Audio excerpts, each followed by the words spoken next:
Welcome, my name is Colleen Tauke and I'm a sewing specialist here at Fons & Porter. In this Quilting Quickly tutorial, I'm going to show you how to put together the blocks in the quilt called Cozy Bear. If you'd like to purchase our pattern, please visit our website. We're going to be using this really great collection of really warm, wintry looking prints, so it makes you just want to curl up with a cup of hot chocolate and watch a movie. The fabrics here, we're going to be having you cut different sizes. There are a couple of fabrics that you'll want to sort through. Now, the collection here has the golds in them, and a darker gold has been pulled out kind of as the signature for the centers.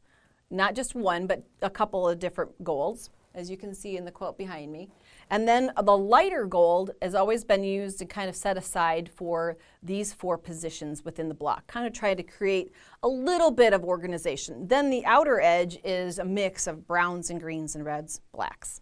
So from those 2.5-inch pre-cut strips, you're going to follow your instructions to cut squares and 2 sizes of rectangles. So once you have the number of pieces cut, it's time to kind of become creative. So what we're going to do, I'll leave this to the side. The darker gold is kind of set as the center, like I said, and then we're going to be creating kind of each block as we go along. So we've got lighter golds, squares that we're going to lay up here.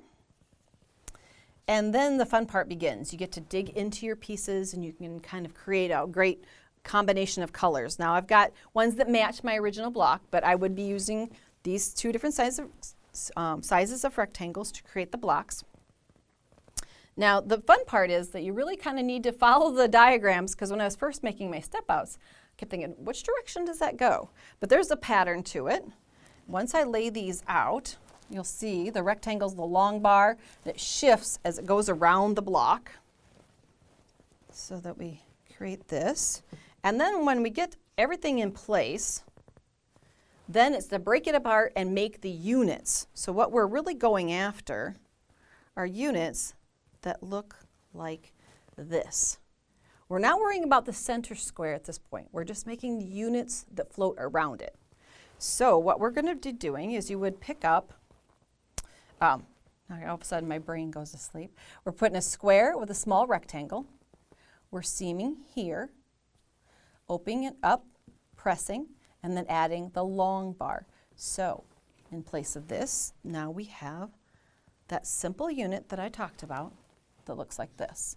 And you're going to repeat that skill all the way around. Each of the units is the same configuration, just different prints. So I'm going to replace all of these.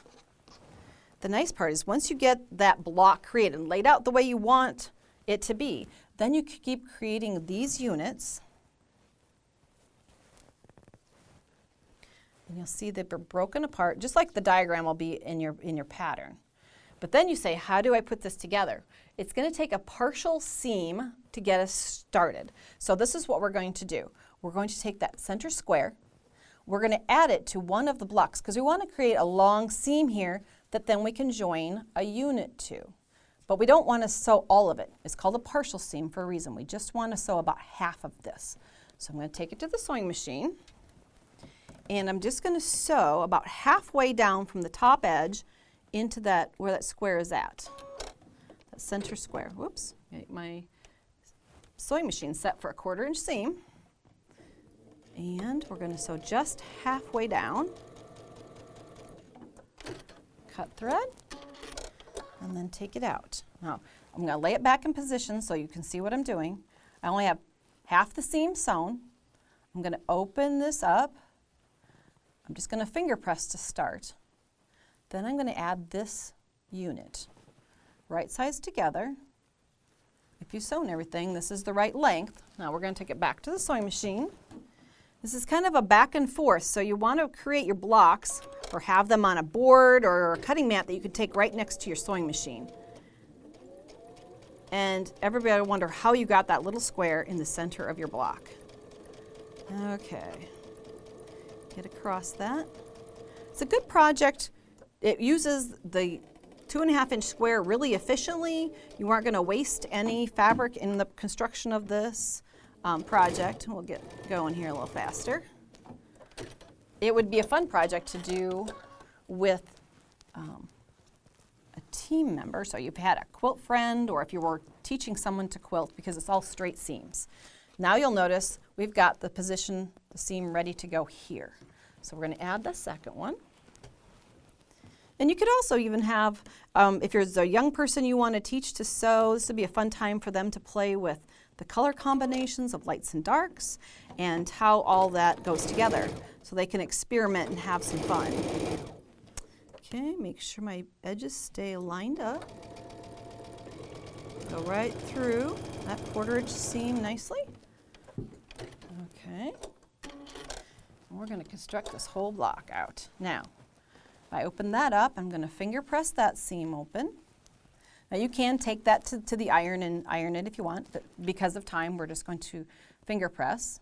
Now, we need to put this last one in place, and you'll see that's why we wanted that seam to be open. I need access to the end of that block.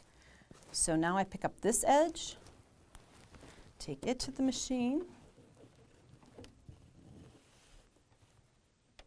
This also might be a really good project for a retreat. If you got all of your pieces cut in advance, it would be an easy one since everything is rectangles. And if you had them all stacked up ready to go, you could have fun, still have free enough time to chat with your quilt friend and still be able to sew and make sense of your blocks. Okay, this is that last piece. We're opening it up, pressing out, last side. See, here's where that partial seam was. Break it apart right there. So now I can lay this in position and line it up to get that last seam put in.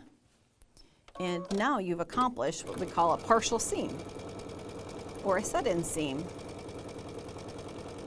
Finish out, just overlap the stitching, just 2 or 3 stitches from where you started, or put that little square in. I overlapped right there, and then when I'm all done, I open up and I have a block ready to go for my quilt that matches my original. Now, in the positioning of the blocks, you'll notice that there's always a long bar is the top corner of the block. So they're put block to block like this throughout the quilt. And a simple inner border, which here is picked a bright gold, so it kind of sets off that center, and then come back out with a really warm brown on the outside edge, and you've got your own cozy comfort quilt ready to go. Thanks for joining me today. Cozy Bear is a fun one. Join me again for other Quilting Quickly tutorials.